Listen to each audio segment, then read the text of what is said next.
बच्चों, आज हम कहानी श्रवण कुमार का दूसरा भाग सुनेंगे। प्रथम भाग में हमने यहाँ तक सुना था कि श्रवण अपने प्यासे माता पिता के लिए जल की तलाश करते करते सरयू नदी के तट पर पहुँचते हैं और अपने पानी के घड़े को जल में डुबोकर भरने लगते हैं। उस घड़े की आवाज़ उस समय ऐसी आ रही थी जैसे कोई जंगली जानवर पानी पी रहा हो। तभी अयोध्या के राजकुमार दशरथ, जो कि शिकार की तलाश में उधर ही आए थे, वे उस आवाज़ पर अपना शब्द भेदी बाण चला देते हैं। उन्हें नहीं पता था कि रात्रि के इस पहर कोई मनुष्य यहाँ पानी भरने आ सकता है। राजकुमार दशरथ का वह शब्द भेदी बाण श्रवण कुमार के हृदय को भेद देता है। अचानक आकर लगे इस बाण से श्रवण कुमार की चीख निकल जाती है। तभी यह चीख सुनकर राजकुमार दशरथ घबरा जाते हैं और बाण चलने वाली दिशा की तरफ बढ़ने लगते हैं।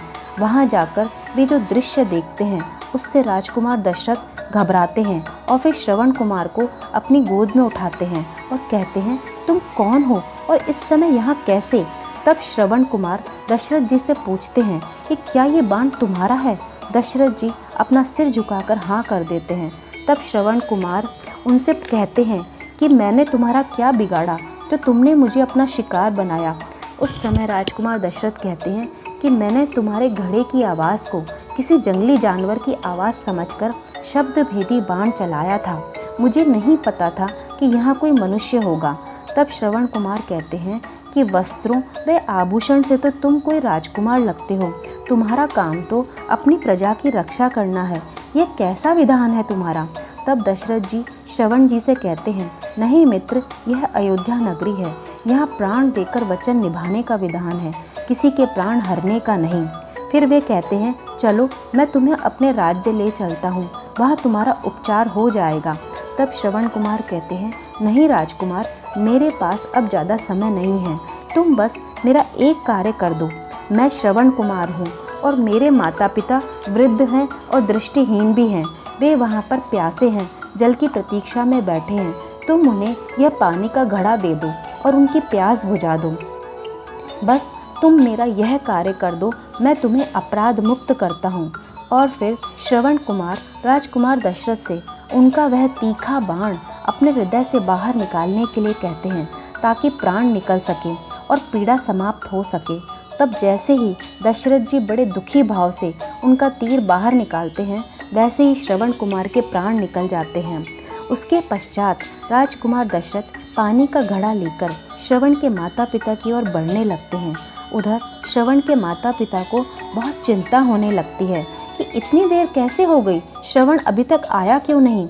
उनके मन में भय उत्पन्न होने लगता है। वे कहते हैं कि आज तक उसने इतनी प्रतीक्षा हमें कभी भी नहीं करवाई, कोई अनहोनी ना हो गई हो। तब वे दोनों एक दूसरे को ढांढस भी बंधवाते हैं और कहते हैं, चिंता ना करो, आता ही होगा हमारा पुत्र। तभी उन्हें किसी के चल कर आने की आहट सुनाई देती है। वे सोचते हैं कि श्रवण आ रहा है और पूछते हैं, पुत्र आ गए तुम? हम तो डर ही गए थे। श्रवण के पिता कहते हैं, पुत्र इतनी देर कैसे लग गई? तुम्हारी माँ अत्यधिक चिंतित थी। परंतु राजकुमार दशरथ एक शब्द भी नहीं कहते। फिर श्रवण के पिता कहते हैं, अच्छा पुत्र, जल लाए हो ना? तुम्हारी माँ और मैं अत्यधिक व्याकुल हो रहे हैं। लाओ घड़ा दे दो, हम अपनी प्यास बुझा लें। उस समय राजकुमार दशरथ को यह भय भी था कि अगर वे कुछ भी बोलेंगे तो श्रवण के माता पिता को उनकी आवाज़ से पता चल जाएगा कि वे श्रवण नहीं हैं। और श्रवण ने राजकुमार दशरथ से कहा था कि पहले तुम मेरे माता पिता को जल पिलाना, फिर मेरी मृत्यु का समाचार सुनाना, नहीं तो वे बिना जल पिए ही प्राण त्याग देंगे। बच्चों, आगे की कहानी अंतिम भाग में सुनेंगे और जानेंगे कि क्या श्रवण के माता पिता की प्यास बुझी और उनका क्या हुआ, वह दशरथ जी को अपने किए हुए इस अपराध का क्या दंड मिला।